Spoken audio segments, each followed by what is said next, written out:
Buenas tardes, amigos de la radio El Mirador del Gallo, en la cresta del dial 107.9 Santiago de Chile, con su programa Historias Rinconianas, con Catalina Choff y Manuel Venegas.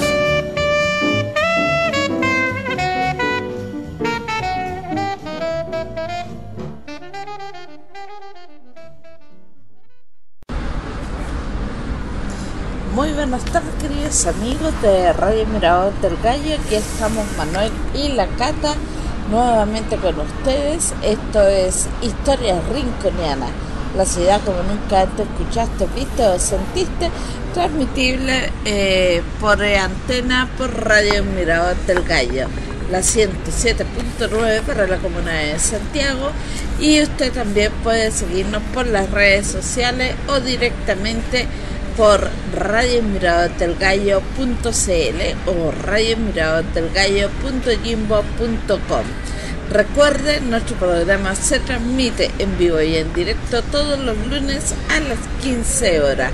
Y también puede buscarnos en iVoox, ya sea por los programas que suben directamente de Radio Mirador del Gallo o el iVoox de Historias Rinconianas, la ciudad como nunca antes escuchaste, viste o sentiste. Chiquillo, en el día de hoy, el programa del día de hoy está dirigido ya directamente por Manuel Venegas, y quien les habla, Catalina Choff. Estoy en este momento solamente para hacer un pequeño aporte. Vamos a ver cómo nos va con el programa de hoy día. Nosotros en este momento estamos transmitiendo en directo, bueno, no en directo en realidad, porque este programa va a quedar grabado, pero estamos transmitiendo desde lo que se conoce como Espacio M, antiguamente muy conocido como el edificio El Mercurio, ahí justo donde está Morandé con compañía.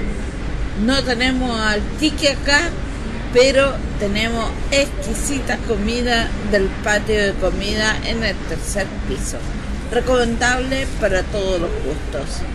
Manuel. Este es un programa especial dedicado a los más malos de la historia. Recordemos que en Chile también hay varios que fueron muy malos hasta el día de hoy, ¿no es cierto, Catalina? Sí. ¿A cuánto estamos hoy? 5 de agosto del año 2018. Este es un programa especial para los amigos de YouTube y los amigos de iVoox.com, y ahí nos buscan por Historias Rinconianas con Catalina Choff y Manuel Venegas. El tema de hoy, aquí voy a mover un poquito esta super grabadora que nos acompaña a todas partes, es el de los más malos de la historia. Algunos que obviamente son muy malos porque salen en todos los libros de historia, pero hay otros que no salen en los libros de historia, que son personajes comunes y corrientes que se volvieron en alguna de alguna manera en contra de toda la sociedad y se volvieron asesinos seriales. Entonces, ¿a quiénes de los malos más malos de la historia tú conoces, Catalina, pero que han tenido de diferencia en tiempos de guerra, o por diferentes motivos se volvieron en contra de su propio pueblo? Mira, hay alguien que empezó siendo querido y después terminó siendo odiado. Rasputín. Efectivamente. Mira los que salen aquí nombrados. Sale Nerón, sale Atila, Gilles de Rais, Vlad Tepes. Bueno, ¿tú sabes quién es Vlad Tepes? Es Drácula. Sí. Está Iván IV de Rusia, Isabel Báthory, Rana Valona I, Leopoldo II de Bélgica, Joseph Stalin, o Joseph Stalin, depende cómo usted lo nombre, Adolf Hitler, Mao Zedong, o Mao Zedong, Al Capone, Joseph Mengele, Jean Bedel Bokassa, Pol Pot, Idi Amin, Jorge Rafael Videla, Charles Manson, Fred y Rosemary West, Osama Bin Laden, Fernando VII, Francisco Franco, Fray Tomás de Torquemada, Almanzor, Sabino Arana, Conde de Julián, Fernando el Católico, Antonio Pérez, Gonzalo Queipo de Llano y Alfonso XIII de Borbón. Esos serían los personajes que nombra la conocida escritora Cristina García Tornel dentro de los más malos de la historia, Catalina. Oye, pero antes de que siga, y ya que estamos hablando de los malos más malos, también hubieron malos en épocas de guerra, que algunos abusaron. No los vamos a nombrar, pero un día como hoy, por ejemplo, en 1901, Chile, Argentina, Perú y Bolivia protagonizan conflictos fronterizos. De ahí hay que ver que salieron algunos generales que no eran muy amigos del pueblo, que digamos. Y tenemos también otro antecedente importante que pasó a la historia, que no tiene que ver con los malos más malos, aunque los dueños de esta mina fueron odiados en su momento. Un día como hoy, en el año 2010, cerca de la ciudad de Copiapó, en Atacama, se produce el derrumbe de una mina chilena, que es la mina que le da protagonismo a los 33 mineros que quedaron enterrados vivos a 700 metros de profundidad. Un hito que dio la vuelta al mundo, porque jamás se había logrado un rescate tan exitoso y de tan complejo trabajo en el mundo como el que se desarrolló aquí en Chile.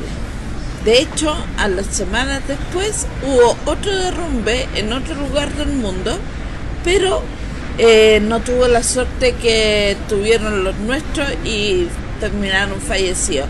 Y ahí nos faltaron los chistes y los mensajes de los amigos extranjeros que decían: nos gustaría tener un presidente como el que tienen ustedes.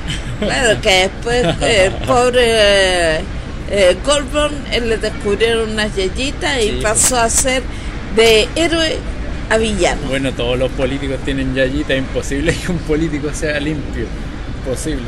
Estaríamos en un mundo de fantasía. Así mismo. Oye, además de eso, hay personajes que van naciendo cada día, y un día como hoy, ya, tenemos que, no nació nadie importante en realidad, pero esto todo es en vivo. Un día como hoy fallece en el 1610 Alonso García Ramón, militar español y gobernador de Chile, quien habría nacido en 1552. Ajá. Y además de eso, fallece un destacado escritor chileno, Francisco Coloane, quien habría nacido en 1910. Sí. ¿Ya? Bueno, y que se han hecho muchas películas. El último grunete de la Baquedano es escrito por este caballero, una magnífica novela. Y además de eso, tenemos que recordarle que en El Salvador están celebrando las fiestas patronales de San Salvador, ¿ya? Que son mejor conocidas como las fiestas agostinas. En este día, lo tradicional es hacer una procesión, como en todas partes, ¿ya? Pero la procesión termina con la escena del cambio de ropaje del santo. Acá en Chile lo hacemos al revés.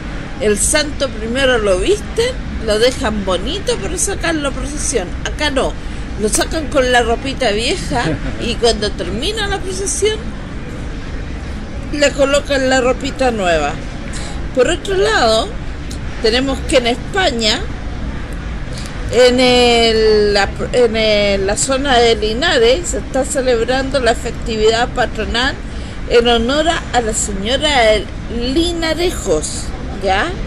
Lo mismo, esta misma señora, pero en Ibiza se le celebra como María o Nuestra Señora de las Nieves. Ojo ahí, porque aquí nosotros tenemos nuestra propia Calle Virgen Larga de las Nieves en Calle Larga. En Victoria también, pero se le nombra como la Virgen Blanca. Y en La Palma se celebra también como la Virgen de las Nieves. Lo mismo va a pasar con el mismo nombre en San de Gallego, ¿ya? En Calpe, en Ceuta, en Gaete, en Aspe, en Hondón de las Nieves, en Almagro, en Javita y en Villanueva. Y por supuesto, estos países nuevos que se han independizado, hay uno que se llama Burkina Faso. Y están en su día de independencia. Son países nuevos.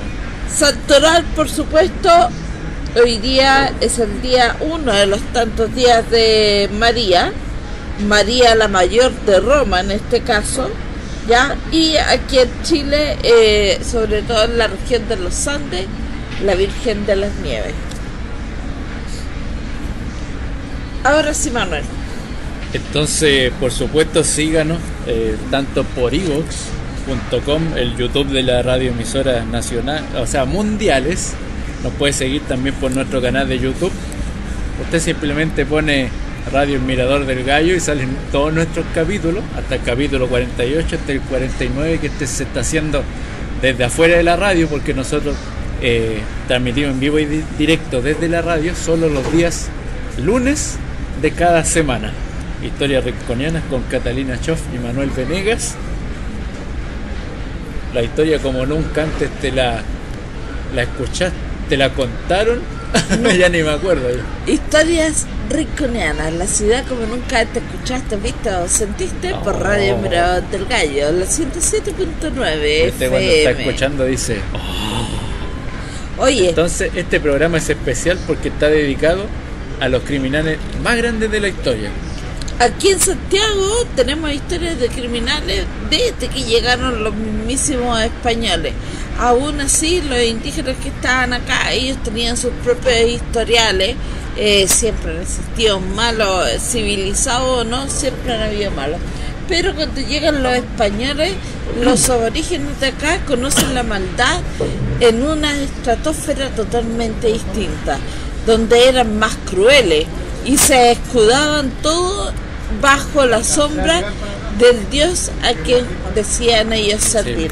Así nos vamos a encontrar entonces con... Todos los pueblos precolombinos hacían sacrificios ante los dioses, sacrificios que eran de miles de niños. Pero lo hacían en bien de una comunidad. En bien de la agricultura, para tener cómo sobrevivir. Por eso, pero la gente, los españoles tenían otra visión de vida, venían con otras ideas, y ellos cuando cometían estos actos que nosotros ahora vemos como criminales, que ellos decían que eran actos propios de un estado de guerra donde había que hacer dominio por la fuerza en algunas ocasiones, nos vamos a encontrar como personajes como por ejemplo el no muy querido Francisco Meneses, ¿ya? Otros honorables los Lisperger, hay algunos honorables ya ahí por el siglo XVIII, que es el corregidor Sañarto, tan famoso. Bueno, este corregidor era malo, pero él se escudaba en las leyes y en su cargo, y todo lo excusaba en que estaba haciendo lo que era justo. De hecho, nunca se lo pudo enjuiciar por nada, porque él se sometía a las leyes, las mismas leyes que él aconsejaba que había que hacer, ¿ya? Lo bueno que nosotros dentro de la historia no tenemos catalogado ningún malo más malo dentro de términos históricos mundiales, a pesar de que tuvimos un periodo crítico súper fuerte, pero no está catalogado como tal. Hay un caso que dio la vuelta al mundo, pero no un pero no un personaje de cuello y corbata, sino que de un civil. ¿Te fijáis? Sí, En este caso yo te estoy hablando del Chacal de Nahuel Toro. Claro, pero es que hay mucho... Ese caso dio la vuelta al mundo. Sí, en su tiempo, que ahora ya se olvidó y no sale ningún libro. No, si hace poco se hizo un documental sobre él. Nos están llamando en vivo. Sí. El Chacal de Nahuel Toro fue un caso que dio la vuelta al mundo. Pero este hombre que venía de una baja condición social, que además tenía problemas de alcohol, entre otras cosas, se rehabilita y termina siendo querido. El pueblo no quería que lo mataran, pero la sentencia ya estaba dictada. Bueno, no, pues nuestro criminal, y él se entrega. Nuestro criminal más conocido, Emile Dubois, es el más conocido que tenemos a nivel mundial. Pero es que no es chileno tampoco, o sea, no, es francés. Y bueno, pero vivió en varios países. Sí, de hecho, cuando llega a Chile viene arrancando justamente. Ahora, por ahí dicen que Emile Dubois tenía un doble y el doble se aprovechó de esto y comete los homicidios y los robos que después se acusaron al Emile Dubois que nosotros conocemos.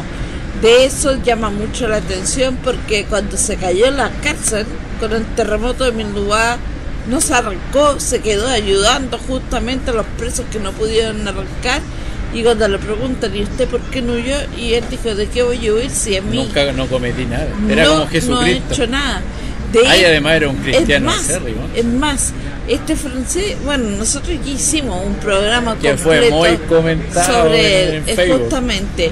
Este personaje, cuando le llevan a un juicio, se da cuenta de que le habían comprado su abogado y termina defendiéndose solo. Sí, pero hasta el día de hoy pasa eso. Y resulta de que después aparece un amigo que era un diplomático y da fe de lo que está diciendo Emile Dubois era real. Pero ¿qué pasaba? Que Emile Dubois se coludía, se codeaba con la élite y él sabía muchos secretos que no le ayudaba a nadie. Era muy grato que estuviera en manos de él, porque en cualquier momento abría la boca. Así que había que cortarle sabía varios idiomas, cabeza. entonces nunca se había quedado callado, se tenía respuesta para todo. Exacto, había que cortarle la cabeza de alguna forma a Emile Dubois. Cortaron por Lozano. Compraron al juez, compraron a los testigos, se arregló todo para que fuera sentenciado con la pena de muerte. Así es, pues. Una lástima. Entonces, lo que se viene para Rincón Patrimonial Chileno, día sábado de la próxima semana. ¿Qué fecha es el día sábado de la próxima semana, Catalina? Hoy estamos a 5, 6, 7, 8, 9, 10, 11. Sábado 11 de agosto, lo esperamos a todos afuera de la estación Parque O'Higgins, línea 2, para dar inicio al recorrido por los CITES de barrio Mata San Diego. Repito, día sábado 11 de agosto, 12 horas, esperamos a todos afuera de la estación Parque O'Higgins. Y luego domingo, tras cartón, es el recorrido de los CITES de barrio Yungay.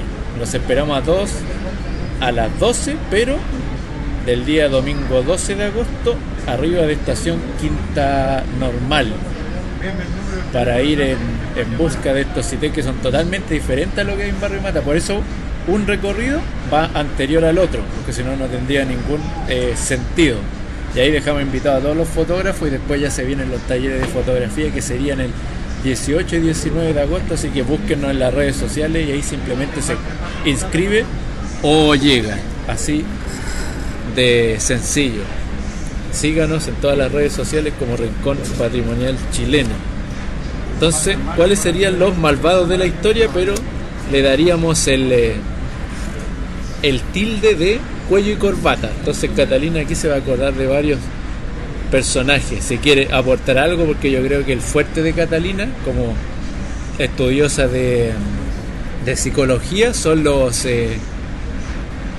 son los asesinos, ¿cómo se llama esto? Seriales, los psicópatas. Los psicópatas y asesinos seriales, o sea, personajes que en algún momento se les da vuelta al mundo completo y cometen errores garrafales. Y aquí salen varios de ellos. No voy a hacer un perfil porque la verdad es que estoy bastante oxidada. O sea, después de que yo salí de la universidad, me oxidé.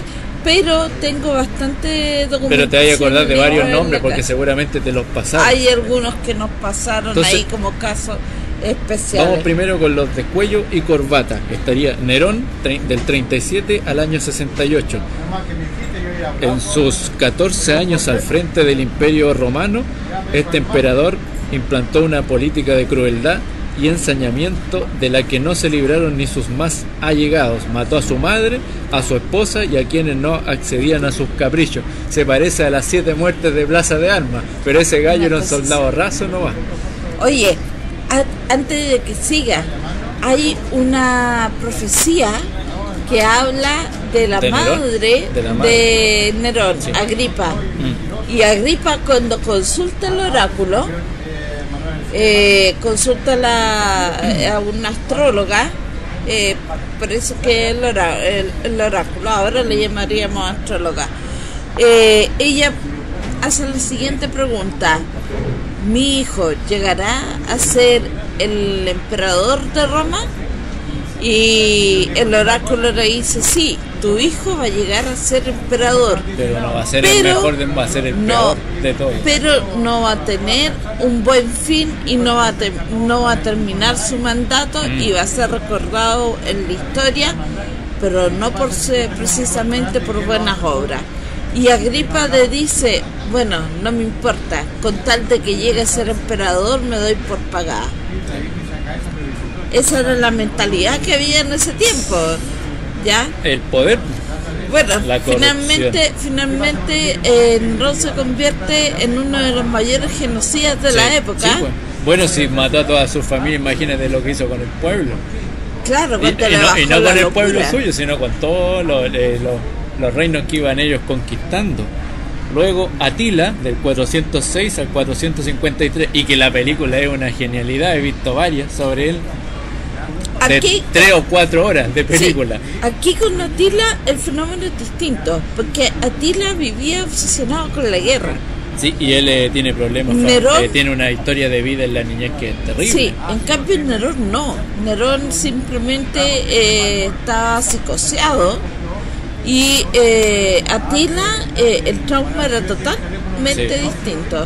Fue rey de los hunos y un avesado guerrero que se hizo célebre por las destructoras incursiones que lanzó contra los romanos y por el terror que sembró en Europa. Se ganó a pulso el apodo del azote de Dios. Luego, Giles o Gilles de Raes, 1404 a 1440. Tras lograr el título de mariscal por su papel en la guerra de los 100 años, este noble francés se dedicó a secuestrar y someter a desalmadas vejaciones a cientos de niños para finalmente asesinarlos. Eso sí que es cruel, y este es uno de los olvidados de la historia. Ojo con eso, porque yo en History Channel, como me encanta tanto ese canal, he visto varios documentales sobre este personaje tan cruel.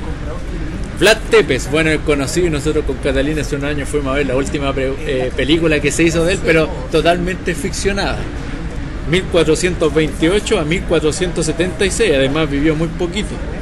Más conocido como Vlad Drácula, Vlad III, príncipe de Valaquia, antiguo territorio rumano, fue autor de despiadados asesinatos en masa. Se dice que cegó la vida de unos 100.000 personas. Fue conocido por su afición a ejecutar a las víctimas introduciéndole una estaca por el recto. De ahí que recibiera el sobrenombre de el empalador o el rey de espadas, que claro, prácticamente lo mismo. Vlad el empalador. Vlad Tepes. Dice que en una oportunidad él sabía de que venía el enemigo en camino, pero venía un ejército de avanzada. No recuerdo bien la historia.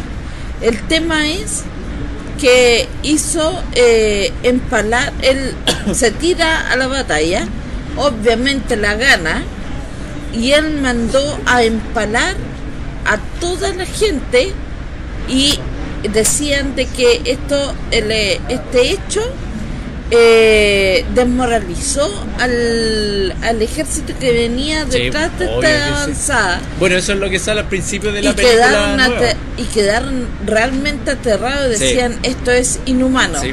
Al ver esta situación, Vlad dice, bueno, si yo puedo ganarle psicológicamente de esta forma, voy a empezar a repetirlo. Y dicen de que era realmente dantesca la escena antes de llegar a su castillo, porque era un verdadero bosque de cadáveres. Sí, era un cementerio abierto. Y además pudriéndose. A los cuerpos antes de que murieran igual lo empalaba, o sea, no esperaba que fallecieran, sino que lo empalaba. Vivo.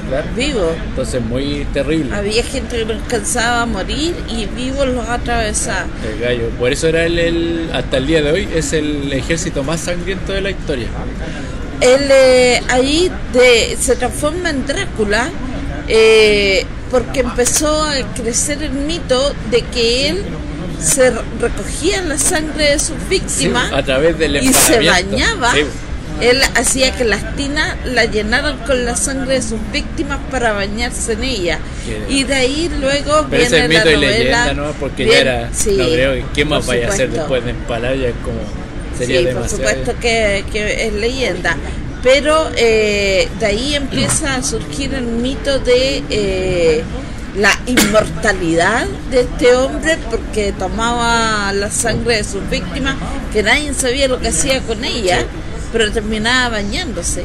Y esto es porque es una cosa muy parecida a lo que pasa, mala la comparación que voy a hacer, pero es muy parecido a las razones por las que Siegfried se baña en la sangre del dragón, ya que se creía que en la sangre podían tomar el coraje de la gente para autoprotección.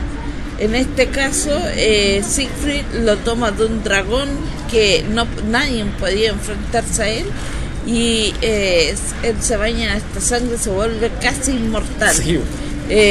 Vlad toma la sangre de sus víctimas para autosugestionarse con que él tenía el poder absoluto. Ojo con el trabajo que hace esta escritora, porque hay algunos que solo sale la fecha de nacimiento y de muerte. No quise entrar en detalle. Entonces vamos a tomar como referencia, bueno, solo los que están aquí nombrados con pera y manzanas, que es lo que hicieron. Iván IV de Rusia, 1530-1584. El reinado de este zar, de temperamento iracundo, desde 1547 hasta su muerte, estuvo marcado por un absolutismo cruel, sazonado de torturas y ejecuciones masivas. Pasaría a la posteridad como Iván el Terrible. También. Iván IV. Después, Isabel Báthory, 1560-1614. La historia conoce a este noble húngaro como la Condesa Sangrienta, por su afición a secuestrar y torturar muchachas, cuya sangre bebía para rejuvenecer la piel. Acabó con la vida de más de 600 jóvenes. Bueno, ahí ya estamos entrando a trastornos que son psicológicos. Sí, esos son fetichismos. Sí, fetichismo es una palabra, ¿cómo se llama? Noble. Rana Valona I, 1782-1861. Ya estamos entrando ya a otros tiempos. Gobernó Madagascar durante 33 años con implacable tiranía y arbitrariedad. Las torturas y ejecuciones estaban a la orden del día. Se le atribuye la muerte de más de 500.000 de personas. Y ahí vamos entrando cada vez a... Pero obviamente se le atribuye porque no fueron, ellos eran nunca se comprobaron todo. Ellos eran, ¿cómo se llama? Los ¿cómo se llama cuando tú ideas la idea nomás? Son autores intelectuales. Leopoldo II de Bélgica, 1835 a 1909. Durante sus más de 2 decenios de dominio sobre el Congo, este soberano belga explotó vilmente el territorio y a sus habitantes. Se le acusa de la muerte de 5 millones de congoleños. casi dejó desierta la isla. Joseph Stalin. O sea, la isla de la zona. Aquí ya estamos hilando filo porque aquí habla de Stalin y Hitler y los vamos a pasar por alto, Catalina. Vamos a decir lo que pasa, pero no vamos a hacer comentarios sobre ello, porque si no podemos son muy complejos. De hecho, son personajes que se estudian en ramos como sociología, sí, porque son casos especiales. ¿Qué tan malos fueron? Napoleón también. Sí, son casos especiales. Napoleón también pasa a ser un caso especial. Son ellos contra el mundo en realidad. Gengis Khan. La misma. Gengis Khan también es un personaje especial que se deja aparte en estudio. Stalin, 1878 a 1953. Como líder de la Unión Soviética, instauró un régimen del terror absoluto. Puso en marcha la Gran Purga, que consistía en eliminar la más ligera oposición al gobierno. Ordenó la deportación y ejecución de millones de personas, tanto así que no está especificado. Adolf Hitler, 1889 a 1945. Dictador megalómano que estableció en la Alemania nazi una política genocida basada en la supremacía aria que culminaría con el Holocausto, el exterminio sistemático de más de 6 millones de personas, en su amplia mayoría judíos. Aquí está Mao Zedong, 1893 a 1976. Pese a que hoy se le sigue idolatrando en China para derrotar a los japoneses y unificar el país, el gran timonel provocó con una política represiva y una mala gestión económica la muerte de unos 40 millones de personas, siendo hasta el día de hoy el autor intelectual de más muertes en la historia del mundo. Eso es concreto, sí. No hay ninguno que le haya dado tan duro al pueblo como él. Al Capone. Bueno, aquí ya estamos entrando en tiempos modernos con Al Capone, la mafia. 1899 a 1947, mafioso de origen italiano, nacido en Brooklyn, Nueva York, que se erigió en el gángster más famoso del mundo. Su carrera criminal estuvo marcada por asesinatos, robos, extorsión, contrabando, tráfico de armas y evasión de impuestos.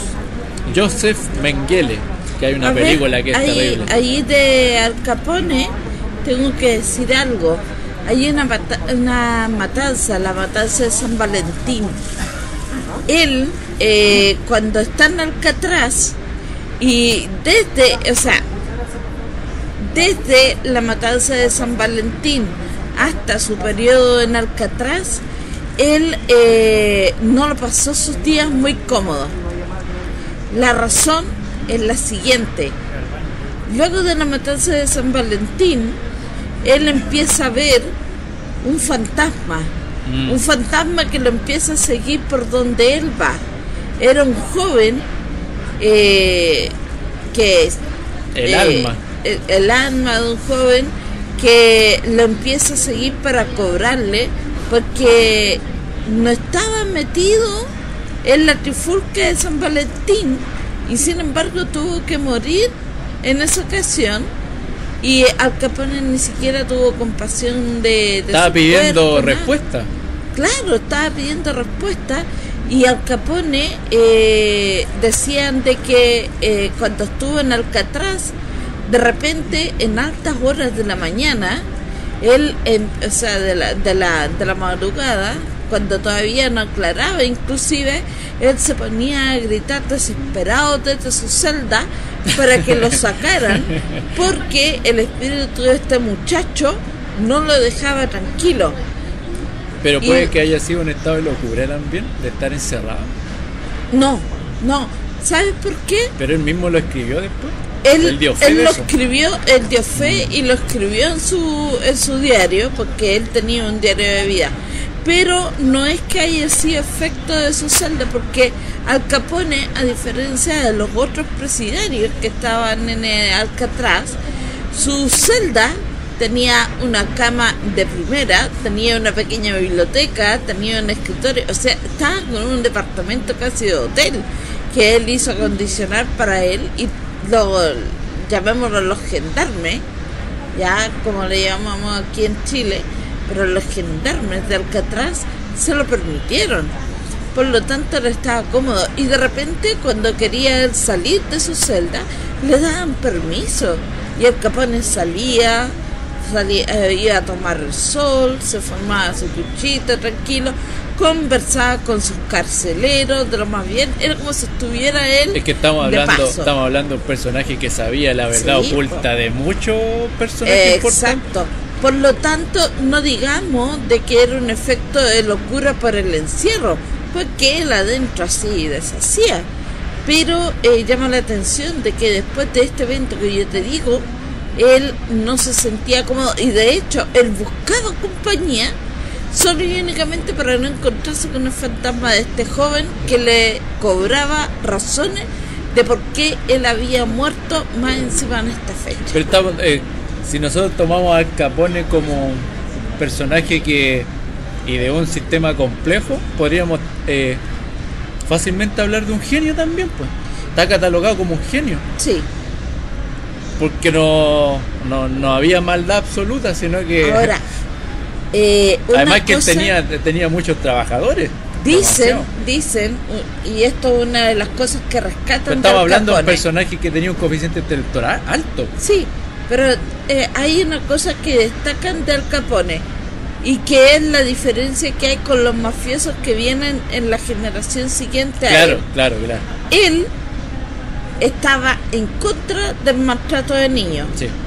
Estaba en contra de la vejación a la mujer, y estaba en contra de hacer contrabando con sustancias ilícita, claro. Hablando de drogas pesadas. Sí, porque el contrabando de ellos era el alcohol. Y esas cosas. De hecho, por eso todavía se mantiene en pie el local a donde en el subterráneo se traficaba el alcohol. Él decía, yo trafico, pero solamente alcohol. Sí. Porque el alcohol, y el tráfico de influencia, que era súper importante, porque ¿cómo se llama? ¿Cómo se llama cuando tú tienen coima? No, la bolsa de comercio, ¿cómo se llama esto? ¿Bienes raíces? Bueno, habían varios negocios, pero no eran negocios netamente turbios, porque ya al entrar a la bolsa ya no es turbio, porque el dinero se está trabajando, totalmente se está trabajando ese dinero. Pero no me acuerdo de las palabras específicas, y a propósito vi un documental de él, lo vi creo que fue jueves en la noche, pero el documental trataba de lo que pasa después de la familia de Al Capone, qué es lo que pasa después para mantener los negocios. Pero vamos al siguiente. Bueno, usted que es un personaje tan importante que usted lo puede buscar y leer la historia completa en su casa. Joseph Mengele, 1911 a 1979. Su recuerdo perdura como el ángel de la muerte. En sus 21 meses en Auschwitz, este médico bávaro realizó los experimentos más atroces imaginables con unas 1500 cobayas humanas. Fuera del laboratorio, gustaba de seleccionar a los prisioneros que debían ser o no enviados a las cámaras de gas. Si no me equivoco, ese personaje llegó a Sudamérica, ¿no es cierto, Catalina? Sí. En Paraguay, si no me equivoco, ¿no? La selva paraguaya, donde hizo experimentos con mujeres que no podían procrear, claro. Y las hizo tener hijos. Sí, pues si salían todos rubios y eran iguales, pues era, ¿cómo se llama? El experimento de los... Mengele, si no me equivoco, si no estoy equivocada, es el que lo experimentaba con los gemelos. Sí, pues eso fallece el año 79. Bien entrado después de la Segunda Guerra Mundial. Experimentaba porque él le llamaba mucho la atención el tema de los gemelos. Sí. Y bueno, con los gemelos la mitología germánica tiene todo un cuento. De hecho, en la mitología germánica todo es en pares. Los dos cuervos, los dos lobos, sí. Los dos niños. El águila... Todo es doble, todo es doble. El águila bífida, claro. Sí, hay todo un cuento, porque siempre va a representar las dualidades. Sí. Es por eso que yo siempre recomiendo, no es alemán, pero siempre recomiendo yo estudiar a Miguel de Unamuno. Miguel de Unamuno es un escritor que hace en sus obras un análisis siempre muy humanista y existencialista de la sociedad, y además trabaja de una manera muy compleja todo lo que es el dualismo, una de las obras clásicas, donde de una manera en que, bueno, cuando uno lee en el colegio la novela no se da cuenta, pero después cuando uno la lee desde el punto de vista de la filosofía, se da cuenta de la complejidad de la obra cuando ve el dualismo espiritual, el dualismo existencial, etcétera, etcétera, donde cada uno tiene su Caín y Abel, cada uno tiene su femenino, masculino, cada uno tiene su psicópata y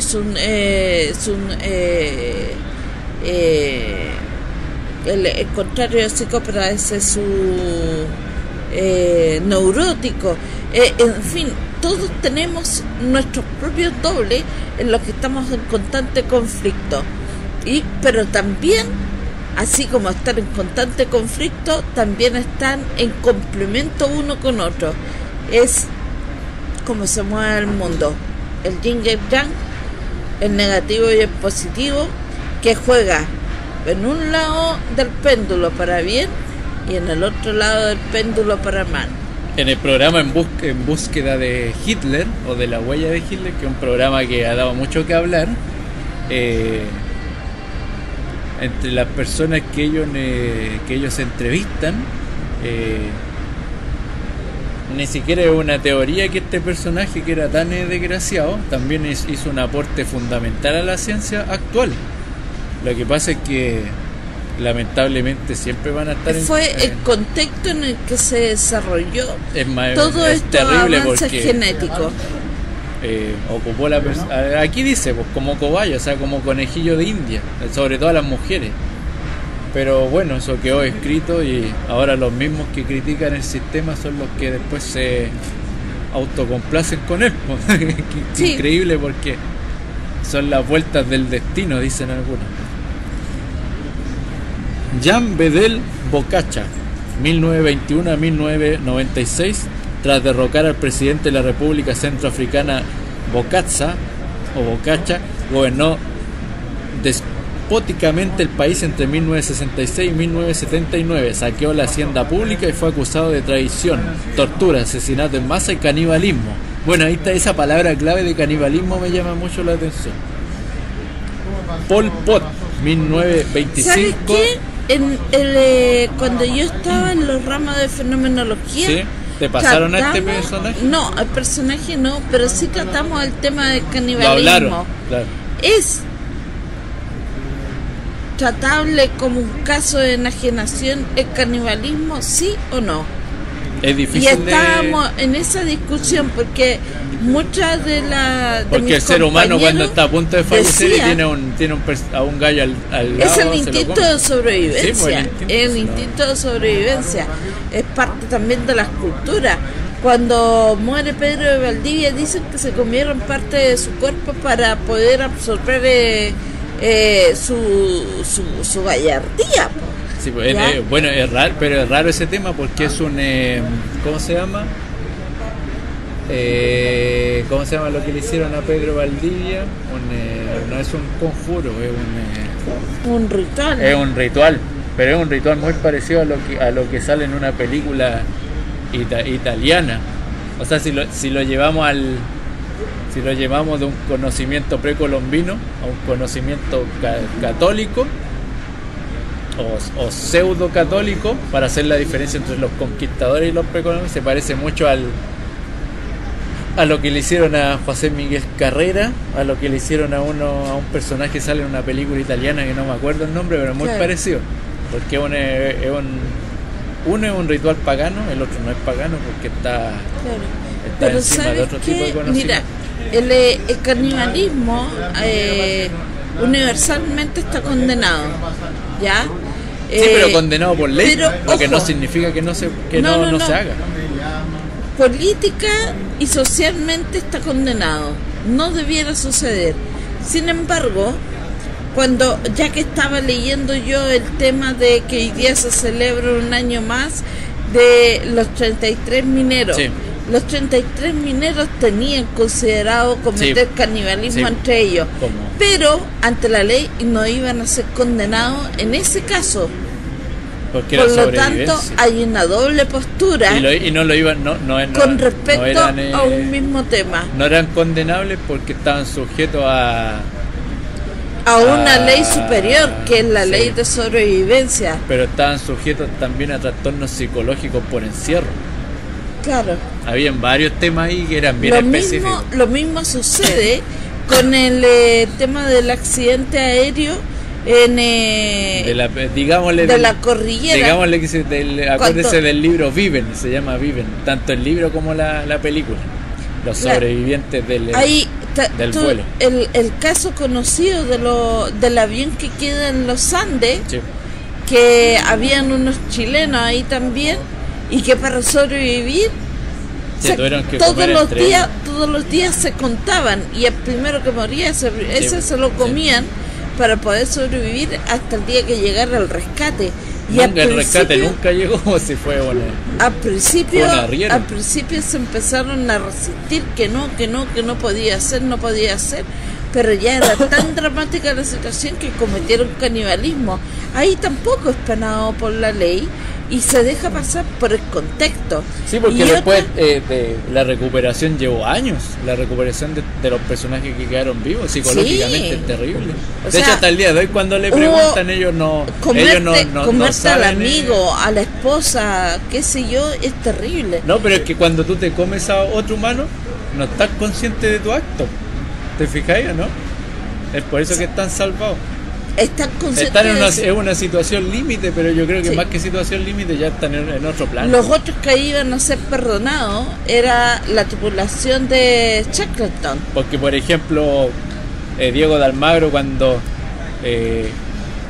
viene a la conquista del reino de Chile, ellos se comen a los perros y sale especificado en varios libros. Pero son perros. O sea, y sabemos que en varias culturas se comen a los perros. Los llevaban justamente, no solamente como compañía o como animales adiestrados para determinadas tareas, Sí. también los llevaban como suplemento alimenticio. A todo esto, la leche de perro te cura todos los males del estómago. Es una salvaguarda. Sí, pero en el caso de la tripulación de Shackleton, también los marineros tenían considerado el canibalismo y afortunadamente no llegaron a tanto porque se comieron a todos sus perros. Pero todavía existe el canibalismo en algunos países. Pues, aquí en Centroamérica Eso todavía se puede ver en algunas tribus, le vamos pero a dar lo hacen menos. Ese dato lo dio últimamente el Iturra, Sí. que anduvo dando vueltas por esos países complicados. Menos mal que no se lo comieron. Ya no conoceríamos el mundo con él. Está muy flaco ya. Sí, le queda puro pelo nomás. 1925 a 1998. En sus 4 años al frente de Camboya, denominada entonces Kampuchea Democrática, el líder de los Jemeres convirtió el país en un inmenso cementerio bajo el pretexto de purificar a los camboyanos de toda tendencia no comunista. Se estima que asesinó el 21% de la población. Idi Amin, 1925 al 2003, presidió Uganda entre 1971 y 1979. Tras dar un golpe de Estado, durante este periodo en el que abolió todo derecho y libertad, su política de represión se cobró la vida de más de 300.000 ugandeses. Jorge Rafael Videla, 1925-2013, lideró la dictadura militar argentina, 1976 a 1981, durante la cual llevó a cabo una encarnizada persecución contra los disidentes del régimen. Se le acusa del asesinato y la desaparición de unas 30.000 personas. Y ojo con eso, porque estamos en un conflicto hoy en Sudamérica, en donde luego ese personaje también va a salir nombrado en varios libros. Sí. Pero no lo voy a nombrar porque obviamente todos saben quién es. Charles Manson, en la California de los años 60, tras ser rechazado por el productor Terry Melcher, el aspirante a cantante de rock Manson dirigió su ira contra la gente adinerada de Hollywood. Él y los acólitos de su clan, llamada La Familia, sembraron el terror con 7 asesinatos. Bueno, ese es conocido, yo creo que tú más de una vez has visto los reportajes que se han hecho. De hecho, en el Discovery Channel ahí se hizo... Pero no sé por qué está aquí, porque debería estar en la otra parte del libro ese personaje. Ahí, cuando estábamos en la universidad, había un programa que la profe nos dijo, les recomiendo que vean la escala de la psicopatía. ¿Ya? Y ahí, en uno, los psicópatas, de hecho, asesinos yo digo Charles Manson, pero es Mason, se pronuncia Mason. Hay una escala de psicopatía, ya que va obviamente de 1 a 20 y tantos, y sale justamente ese caso, en donde un hombre... Pero el hombre como se enojó con lo... Su trastorno lo hace un trastorno colectivo en su medio familiar y se venga de la sociedad cometiendo esos crímenes. Y luego la familia termina de la peor forma imaginable. Fred, 1941 a 1995, y Rosemary West, 1953. A lo largo de 20 años, este matrimonio británico violó y asesinó a una docena de mujeres jóvenes. Todas ellas acabaron enterradas en el jardín de su casa de Gloucester. Osama, ese también es conocido, pero entra dentro de los estudios psicológicos, no, porque no son personajes de cuello y corbata. No. Son personajes común y corriente que toman la opción peor que puede existir. Después está Osama Bin Laden, líder saudí de la organización terrorista Al-Qaeda e inspirador de incontables atentados en todo el mundo. Su ataque más devastador fue el perpetrado el 11 de septiembre del 2001 en Estados Unidos, con cerca de 3.000 víctimas. Eso también está en entredicho, ojo con eso, que está en entredicho hasta el día de hoy.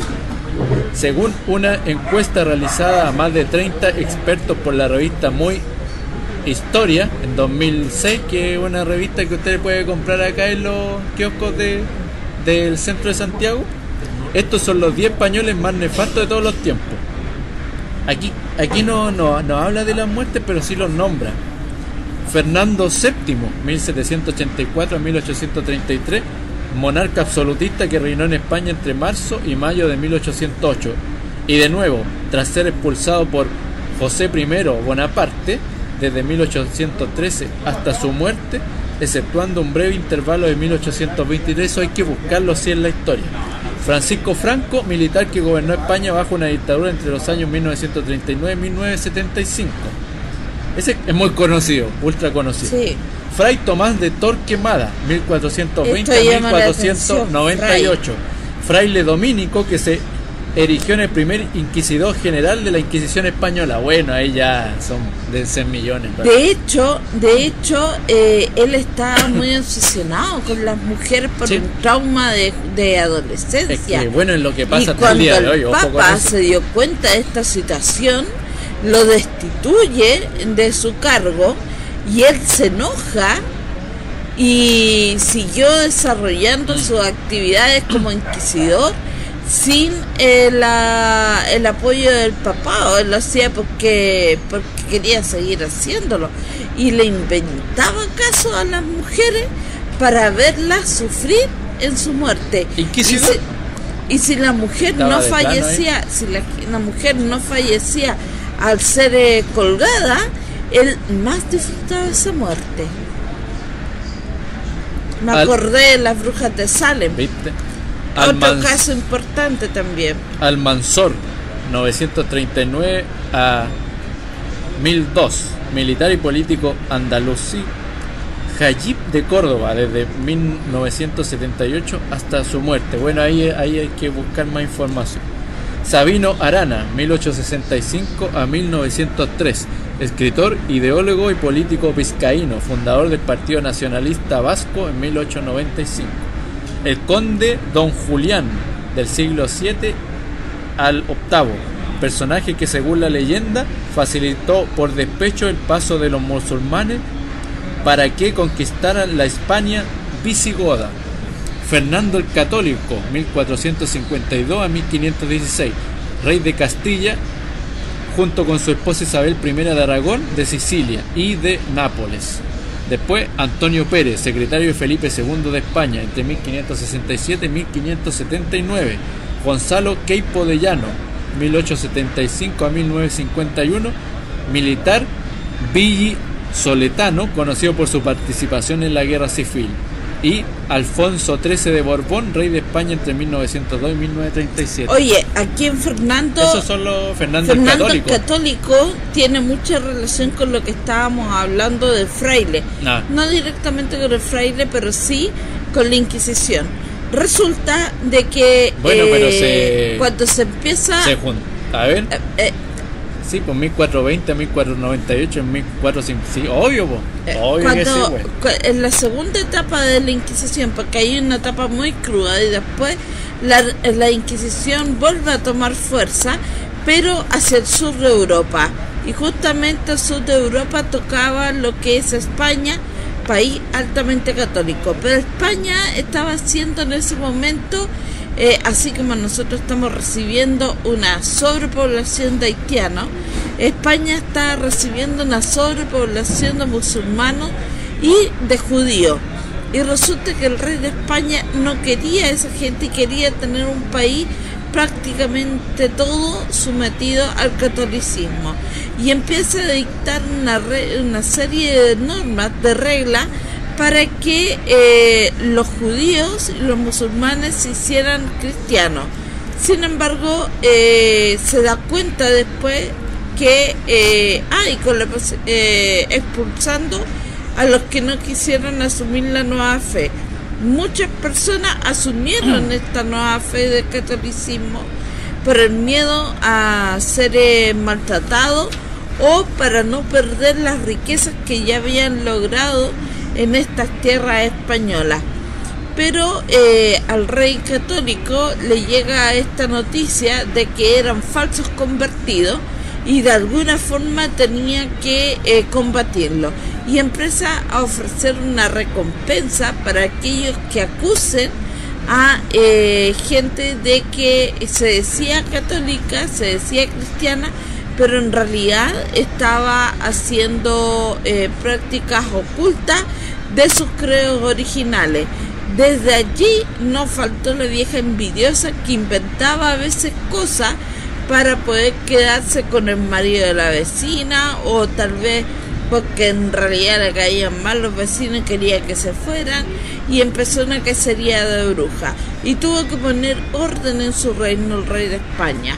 Pero como él solo no podía hacer mucho, recluta justamente a todos estos padres que ya no podían ejercer la Inquisición como antes, y les dicen: ok, yo les voy a dar poder para que ustedes actúen, pero a cambio de cómo han llevado la Inquisición en el resto de Europa, que lo hacen según las reglas de ustedes y las ordenanzas del Vaticano, aquí el que corta el queque soy yo.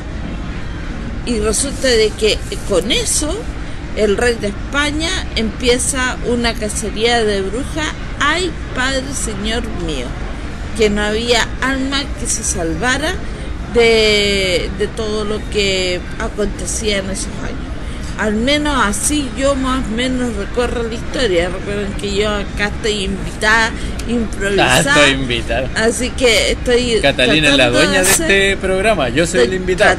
Lo que pasa es que aquí no tengo que hacer sonido, pues estamos con nuestra propia grabadora. Una grabadora que es de última tecnología, porque antiguamente teníamos una, pero esa, aunque ustedes no lo crean, en su archivo tiene unas psicofonías que hizo Catalina en su momento, y ahí quedaron.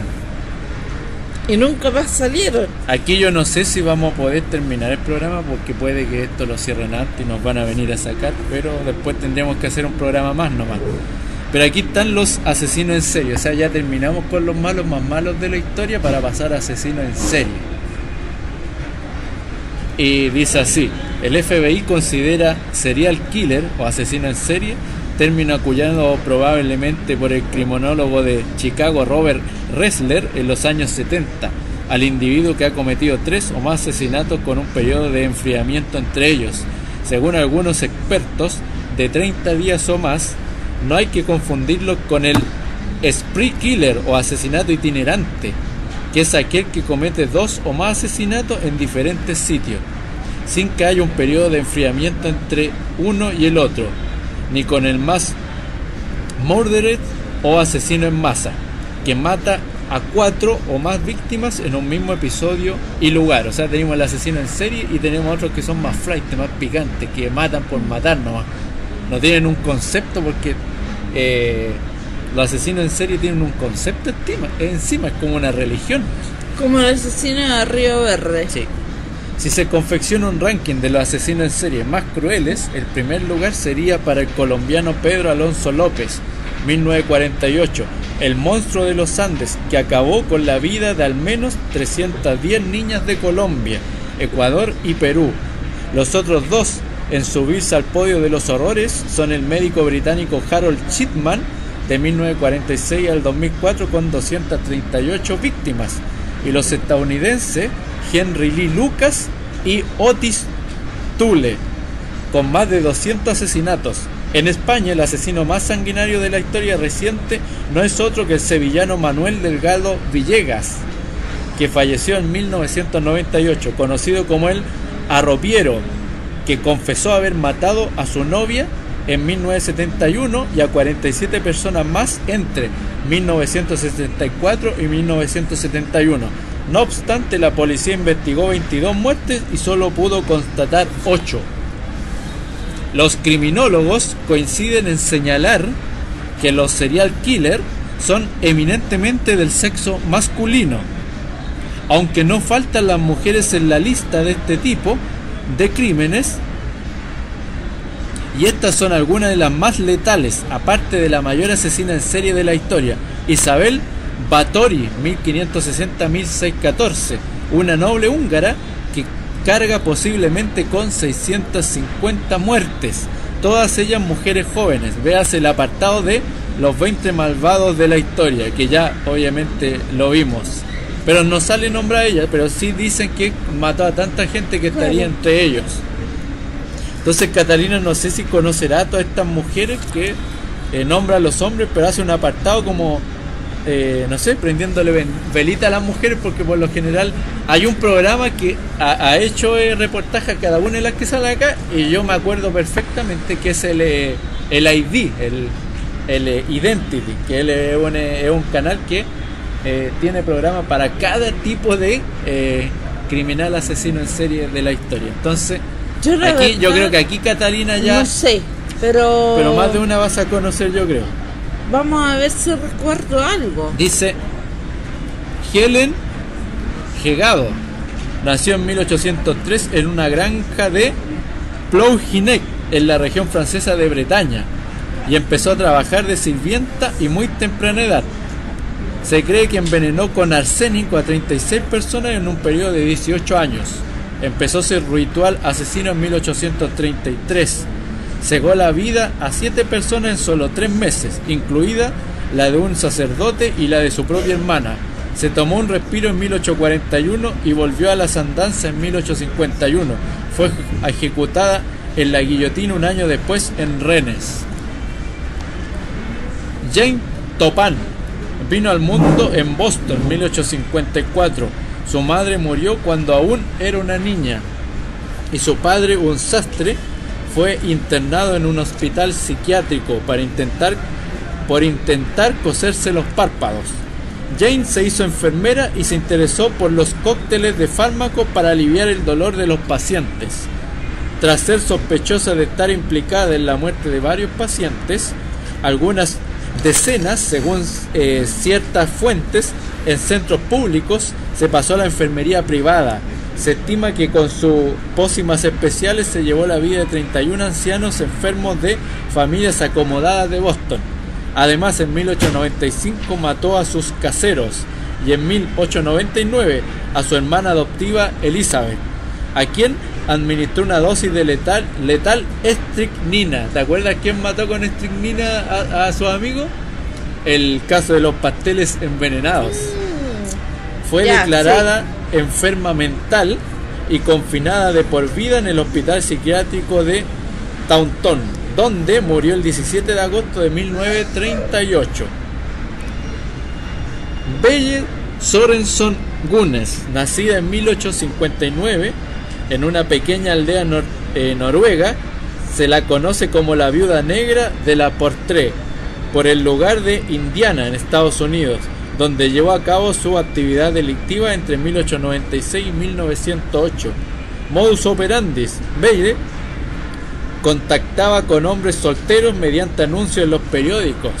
Tras conseguir una cita, los conducía a su granja, donde les quitaba la vida y los descuartizaba. Luego envolvía los restos en una sábana y los enterraba. Se le atribuye el asesinato de más de 40 personas, entre ellas sus 2 maridos y al menos 3 de sus hijos. En 1908, un fuego provocado por ella arrasó la granja, donde fueron hallados los pequeños junto con el cuerpo de una mujer decapitada, que nunca fue identificada. Desde entonces no se volvió a saber nada de Belle o de Belle, aunque la policía descartó que el cadáver sin cabeza fuera el de ella. Martha Needle. Esta era una mujer de apariencia bondadosa, nacida en la ciudad australiana de Morgan en 1863, que acabó con la vida de su esposo Henry, sus hijos Mabel, 3 años, May, 4, y Elsie, 6. Y Louis Junker, hermano de la segunda pareja, envenenó a todos con arsénico entre 1885 y 1894, año en que fue descubierta y ejecutada a la horca en la antigua cárcel de Melbourne. Jan Weber, también conocida como la Ogro de Goodyear, nacida en 1874 en la localidad francesa de Queritri, en el seno de una familia humilde de pescadores. Fue acusada de estrangular a 8 niños, incluidas sus 3 hijos y 2 sobrinas, pero la habilidad de su abogado convenció al jurado para que la dejaran en libertad. Tras el proceso comenzó a trabajar como niñera, lo que se tradujo en 2 muertes más. Se estranguló a sí misma 2 años después de que fuera internada en el sanatorio de Marieville, Nueva Caledonia, en 1910. Vera Rexi nació en 1903 en el seno de una familia aristocrática de origen húngaro, asentada en Bucarest, Rumania, la cual 10 años más tarde se trasladó a Yugoslavia. Allí Vera conoció a su futuro esposo y contrajo matrimonio en los 16 años. Fue entonces cuando comenzó su actividad asesina con el arsénico como aliado. Eliminó a 35 personas, incluidos sus 2 maridos, un hijo y varios amantes. La policía encontró en la bodega de su casa 32 de los cuerpos en diferentes estados de descomposición. Vera murió mientras cumplía cadena perpetua. María Swanenburg, 1839-1915. Entre 1880 y 1883, esta holandesa, a la que le encantaba cuidar niños y personas enfermas, envenenó a las familias que solicitaban su servicio.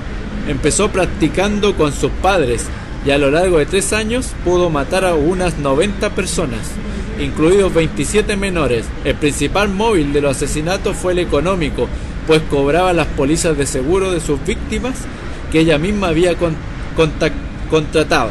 Fue condenada a cadena perpetua por las 3 muertes que pudieron ser constatadas. O sea, no. ¿Sabes lo que me recuerda un caso de Estados Unidos que se conoce como la asesina del hacha? Ella mata a toda una familia y era porque ella dice una de las versiones que ella se quería casar y nunca pudo. Ya. Y ella se empieza a volver loca y un día toma el hacha, mata a la madre. La madre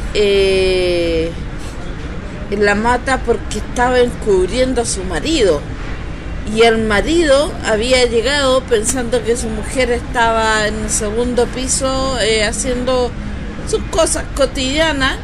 Él llega cansado a la casa, se tiende en el sofá, semi recostado, se queda dormido, y viene Lily y de un hachazo mata a este hombre también.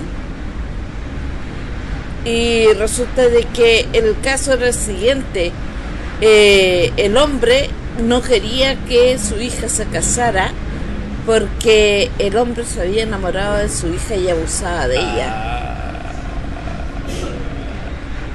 Y ella termina matando toda una generación. Ahora, o sea, toda una familia en realidad. Lo otro es que esta casa, que es una de las casas más embrujadas de Estados Unidos, a propósito, había tenido un hecho similar muchos años antes, donde también había habido una muerte extraña de los niños de ese matrimonio. Entonces, para la policía era un caso que quedó siempre sin resolver. Y cómo se llega a una idea de que podía ser porque el padre abusaba, porque este caso fue tratado incluso con medium. Y los medium, habían algunos medium que llegaron a la conclusión de que había sido en venganza de esta mujer porque el padre abusaba de ella. Y otros dicen que no, que era un mal espíritu que estaba rondando la casa y que se tomaba de la mente más débil y hacía que se cometieran estos homicidios. Pero es un caso que dio la vuelta al mundo también en su momento. Era una encrucijada porque la policía no lograba entender los motivos de los homicidios, solamente sabía de que habían muerto, pero no encontraba un gatillante ni un motivo para los homicidios. Y fueron quedando estos casos ahí sin resolver, y más encima con la observación de que en estas casas, cuando las vendían, los habitantes rápidamente las dejaban porque eran asediados por pensamientos negativos, y también ellos mismos eran agredidos por entidades que desconocían. Raya y Sakina. Entre 1920 y 1921, estas dos hermanas prostitutas y camellas asesinaron con la complicidad de su marido y dos empleados de los burdeles que regentaban a 17 mujeres en la ciudad egipcia de Tanta. Las víctimas, que portaban joyas caras, eran captadas en la calle e invitadas a ver productos de joyería en una casa. Todos los implicados en los crímenes fueron ejecutados. Juana Barraza, más conocida como la Mata Viejitas, nació en 1958 en Pachuca de Soto, Hidalgo, México. Su madre alcohólica la vendió a un hombre por 3 cervezas. Juana, que fue violada repetidamente por este individuo, del que tuvo 4 hijos, comenzó sus asesinatos en algún momento de 1990. Sus víctimas siempre eran mujeres mayores de 60 años, que por lo general vivían solas. La policía estima que el número de víctimas podría ascender a 48, aunque fue condenada a 759 años de prisión por 17 homicidios y 12 robos a personas de la tercera edad. Magdalena Solís, conocida como la gran sacerdotisa de la sangre.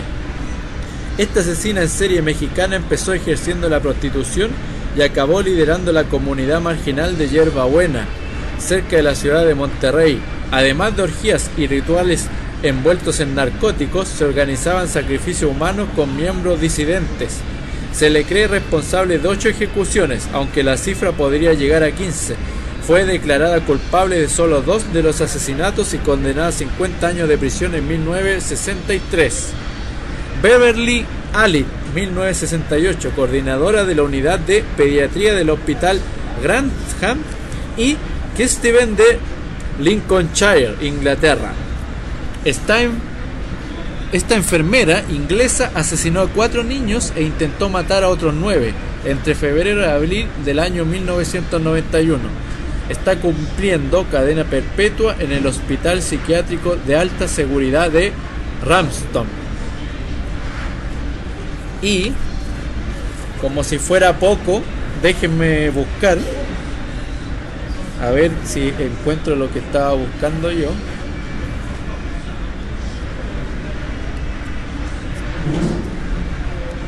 Aquí vamos a quedar en blanco un rato, ¿eh?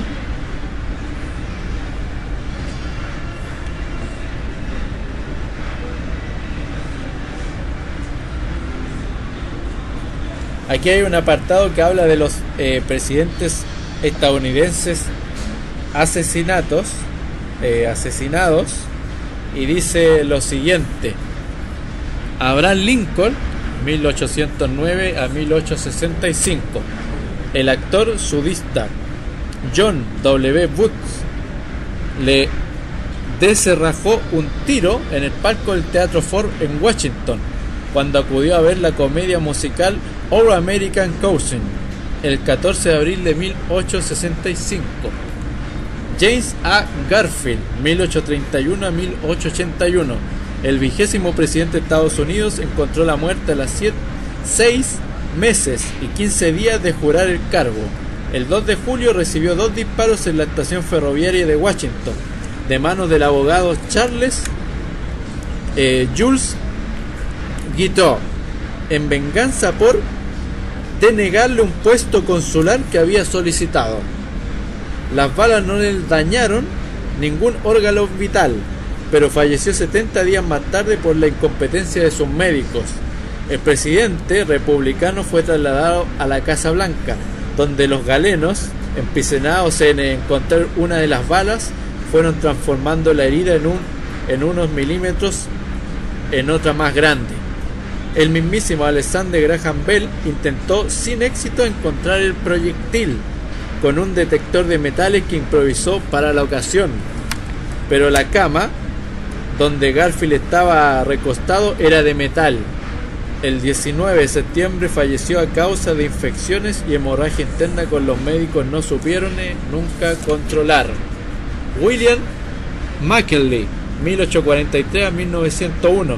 El 5 de septiembre, el también presidente republicano se trasladó junto con su esposa a Buffalo para pronunciar un discurso en la exposición panamericana. El día siguiente fue invitado al Templo de la Música, donde comenzó a saludar a las personas congregadas. Entre ellas estaba el anarquista León Sorgos, que le esperaba con un revólver cubierto por un pañuelo.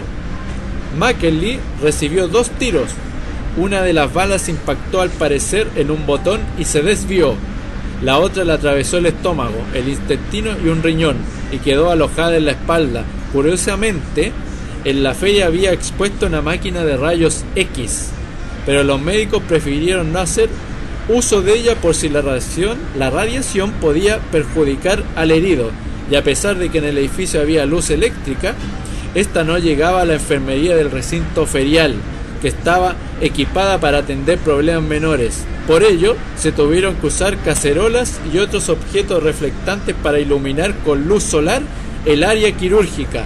Los doctores limpiaron y saturaron la herida y pensaron que el presidente se curaría, pero no sobrevivió más de una semana. Uf. John F. Kennedy, 1917-1963.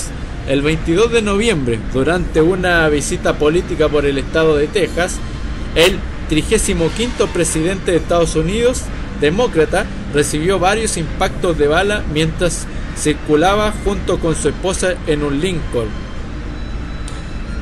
descapotable por la calle Elms de Dallas, acompañado por la comitiva presidencial. Bueno, eso lo hablamos esta misma semana en el programa que tiene que ver con el código de la Biblia. Claro. Fue declarado muerto media hora más tarde, cuando las fuerzas de seguridad todavía daban caza al asesino. 80 minutos tardaron en arrestar en un teatro de la ciudad al supuesto magnicida Lee Harvey Oswald. 2 días después, este fue asesinado por Jack Ruby, dueño de un club nocturno, cuando iba a ser trasladado a la prisión. Y es por eso que es un gran enigma. A hierro muere. Entonces vamos a ver si revisamos algo más antes de que nos saquen, Catalina, porque ya estamos sí, en la hora. Cuando empiezan a subir la silla. Entonces estoy buscando, porque este libro tiene varias cositas interesantes sobre crímenes,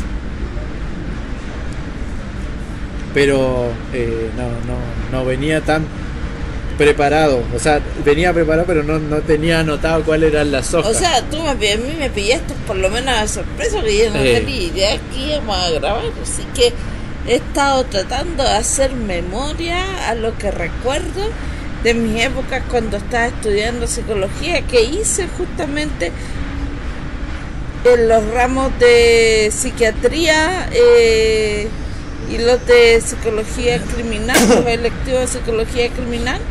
Vimos casos que eran complejos. Mira, lo último que vamos a revisar es los escritores que se quitaron la vida, pero es esto no tiene que ver con, bueno, efectivamente sí, pues, con la muerte. ¿A dónde están?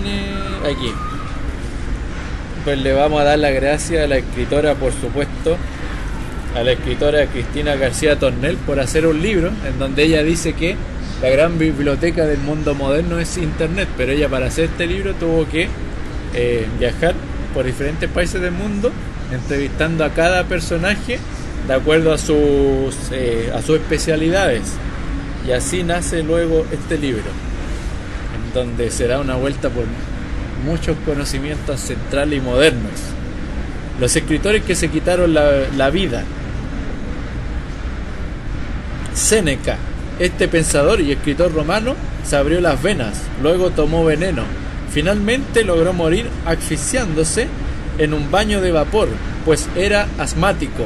Esto sucedía en el año 65, cuando contaba con 61 años. Estos son todos conocidos en realidad, así que más de uno te va a sonar Catalina. Mariano José Larra, la noche del 13 de febrero de 1830, ojo con el día 13 porque hay varios personajes importantes que se han quitado la vida un día 13. El veinteañero español se pegaba un tiro en la sien derecha en su domicilio de la madrileña calle de Santa Clara número 3. ¿Te fijaste, no? ¿Cómo son las cosas? Ángel Ganivet se arrojó desde un barco a las heladas aguas del río Divina, en Riga, Letonia, un día de noviembre de 1898. Al escritor granadino le faltaban poco más de un mes para cumplir los 33 años de vida. Nuevamente el 3. Sí, pues. Emilio Salgari, el escritor italiano, creador de Sandokan, se adentró el 25 de abril de 1911 en un bosque próximo a Turín y se acuchilló el vientre con una navaja de afeitar. Contaba con 49 años de vida. 3 veces fe es 9. Alfonsina Storni, a los 46 años, la poetisa argentina se arrojó al Atlántico desde El Espingón, en Mar del Plata, el 25 de octubre de 1938. Virginia Woolf, la mañana del 28 de marzo de 1941, la novelista inglesa se sumergió con los bolsillos llenos de piedra en el río Ouse, cerca de su casa en Sussex. Murió ahogada con 59 años. Ernest Hemingway, días antes de cumplir 62 años, el 2 de julio de 1961, el premio Nobel de Literatura ponía fin a su vida. Se voló la cabeza con una escopeta de doble cañón en su casa de Ketchum, Idaho. John Kennedy Toole, este escritor estadounidense que nos legó La conjura de los necios, se quitó la vida con 31 años, el 26 de marzo de 1969, en la cabina de su coche. Para ello introdujo en ella una manguera conectada al tubo de escape. Ah, la clásica asfixia. Salen varias películas. Muchos han pensado de que eso es más que homicidio, más que suicidio. Eran homicidio. Sí. Sí, porque era como que le cerraban la puerta y por fuera era un suicidio asistido, qué sé yo, homicidio. Es como que alguien lo ayudó, o él lo pidió. Claro. Yukio Mishima, con 44 años, el escritor dramaturgo japonés, se practicó el seppuku, ritual japonés que consiste en rajarse el vientre y sacarse las entrañas, y luego fue decapitado por un hombre de confianza. Ocurría el 25 de noviembre de 1970. David Foster Wallace, el autor de La broma infinita, apareció ahogado en su dormitorio de Claremont, en California, el 12 de septiembre del 2008. Tenía 45 años de edad. Y con todos estos datos, que en realidad no es un programa para escucharlo en la noche, yo creo, porque son los más malos y los suicidios. los asesinos y los suicidas. Menos después de ver Walking Dead. Está complicada la cosa. Y por último, vamos a ver cuáles son las 10 principales causas de muerte en el mundo, ya que estamos en un programa especial relacionado a las muertes. Y con eso terminamos porque nos da el tiempo. Página 121. Ya. ¿Qué es lo que dice? Y es cortito. Dice: cardiopatía isquémica. Estimada de muerte por millones, 7. Luego, en segundo lugar está ictus, infarto cerebral, 3.2 millones. Después, infecciones de las vías respiratorias inferiores, 3.2. En cuarto lugar, enfermedad pulmonar obstructiva crónica, 3 millones. Enfermedades diarreicas, 1.9 millones. VIH-Sida, 1.5. Cánceres de tráquea, bronquio y pulmones, 1.5. Diabetes, 1.4. Accidentes de tráfico, 1.3. Y parto pretérmino, 1.2. Y este informe es del año 2011, publicado por la OMS, actualizado en julio del 2013. Y con este programa tan particular y despiadado, terminamos el programa de hoy. Recordemos lo que ha tocado últimamente a las personas que consumimos noticias. Sí. ¿Ya? Yo no veo mucha televisión, pero de repente me pego ahí en los noticiarios. Uno de los últimos casos polémicos, que es el de los abuelitos que hacen un pacto de matarse. Eso está ocurriendo porque no tenían dinero para un tratamiento. Ambos estaban muy enfermos y ella está postrada y le dice a su marido: viejito, mátame y después mátate tú para que no sigamos sufriendo. Y así lo hicieron. A partir de eso se armó toda una polémica de que hay que hacer algo con los abuelitos, pero al final todo termina en buenas intenciones y no se hace mucho en realidad. Así que recordando las muertes y los villanos más grandes de la historia, hay varios que faltan en la lista ahí, pero los dejamos nosotros a ustedes, y muchas gracias por habernos escuchado en esta larga lista de sujetos y episodios de la historia. Pasamos por muchos personajes, demasiado. Varios personajes. Los dejamos a ustedes, muchas gracias por habernos acompañado. Yo nunca me imaginé que a una mujer se le atribuyeron tantas muertes, a un personaje colombiano tantas muertes. No perteneciendo, digamos, a ninguna mafia, sino que por ellos. Por eso son asesinos seriales, o sea, ellos contra el mundo. Y por supuesto, tenga como referencia el libro, el compendio general e innecesario de cosas que nunca pensó que le fueran a importar, de Cristina García Tornel, de la editorial Debate. Y que por supuesto usted lo va a conocer de inmediato, porque la tapa es de color blanco, lleva unas ilustraciones alrededor como si fuera un marco, y cosas que nunca pensó va en color rojo, para que no se lo olvide cuando tenga que volcar el libro, si lo quiere encontrar. Un libro extraordinario. Dice: la curiosidad es una de las más permanentes y seguras características de un intelecto vigoroso, lo que dice Samuel Johnson en la contraportada. Y nos vamos, y los dejamos invitados para día sábado y domingo con los recorridos de Mata, y luego de Yungay con los CITES de Santiago. Ponga atención, mañana lunes 6 de agosto, Historia Rinconiana. La ciudad como usted nunca antes escuchado, visto o sentido por Radio Mirador del Gallo, la 107.9, y si no, usted ya sabe, nos puede seguir por nuestras redes sociales. Después tenemos el 5 de agosto, recorrido... O sea, ya fue el 5 de agosto. El 11 de agosto, recorrido CITES y pasajes de barrio Mata San Diego. Ya, esto vamos a juntarnos a la salida del metro Parque O'Higgins a las 12 horas y desde ahí nos vamos a ir nosotros conejeando entre medio por este interesante rincón de Santiago. Vamos a ver una realidad del pueblo para luego al día siguiente, el domingo 12 de agosto, conocer una realidad totalmente distinta, pero que también tiene que ver con CITES y pasaje, pero en este caso del clásico barrio Yungay. Los dejamos invitados entonces para el día 12 también a las 12 horas, si no me equivoco. 12 horas. Ya a la arriba, salida, a la salida del metro. Exacto, a la salida del metro Quinta Normal para que nos acompañen. Ambos recorridos están pensados como rutas fotográficas, ya. En el mes de la fotografía. En el mes de la fotografía, usted lo ha dicho.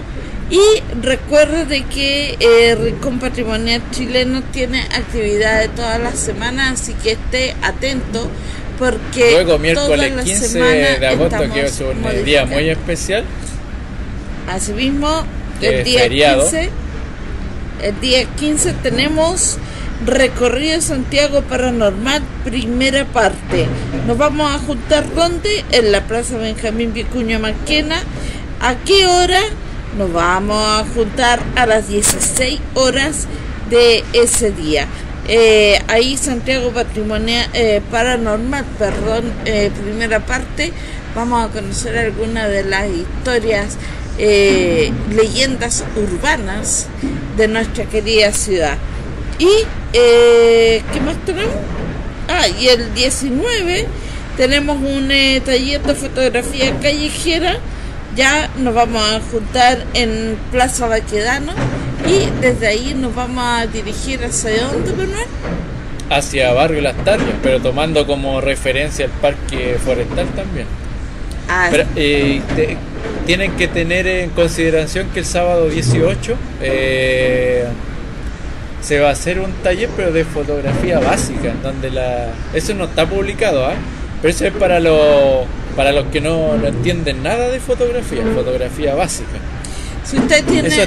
Eso está téngalo en consideración, se tiene que subir a la plataforma todavía y se va a decir de dónde parte, obviamente, y cuánto dura. Eso no va a durar más de 2 horas porque es fotografía básica, o sea, vamos a llevar una camarita con un trípode, otra que porto yo, y le vamos a...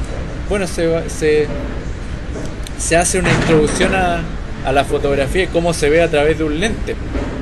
Claro. Cuáles son los grandes angulares, qué es un lente fijo, y ahí usted va a aprender por qué se utiliza una y otra cosa y cómo funciona una cámara fotográfica, por supuesto.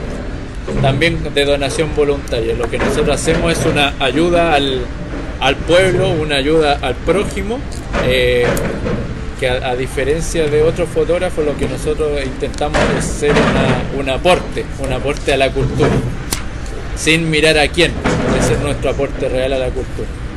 Bueno, chiquillos, ahí están nuestras actividades. No olvide visitar Rincón Patrimonial Chileno en su fanpage. Y llegamos estamos a Placella. Y no solamente rutas tenemos, porque más adelante ustedes se darán cuenta de que vamos a presentar algunas novedades, porque vamos a entrar a incursionar con talleres de introducción a la investigación paranormal. Estamos ya trabajando con el tema de tertulias, con temas misceláneos, y además de eso estamos viendo también algo un poquito más casero. Si usted no puede salir de su casa, que nos pueda seguir vía streaming, porque estamos de vez en cuando haciendo grabaciones sobre literatura, lecturas de libros con algún referente importante, y además análisis de libros que hablan de historia. Así que los dejamos ahí atentos a todas nuestras actividades. Ya se viene novedades. Tenemos la posibilidad de entrar en un lugar muy especial, muy codiciado por muchos, pero para eso necesitamos, por supuesto, concretar los permisos necesarios. Se van a ir de espaldas, señores. Y bueno, sin más que decir, muchas gracias. Nos estamos encontrando entonces en otra oportunidad. Que tengan una bonita tarde y no se olviden, mañana 107.9 Radio Mirador del Gallo, o síganos por nuestras redes sociales. ¿Para qué? Para escuchar historias rinconianas, la ciudad como nunca antes escuchaste, viste o sentiste, con tus amigos, los chicos de Rincón Patrimonial Chileno, La Cata y Manuel. Ya nos están echando, nos vamos.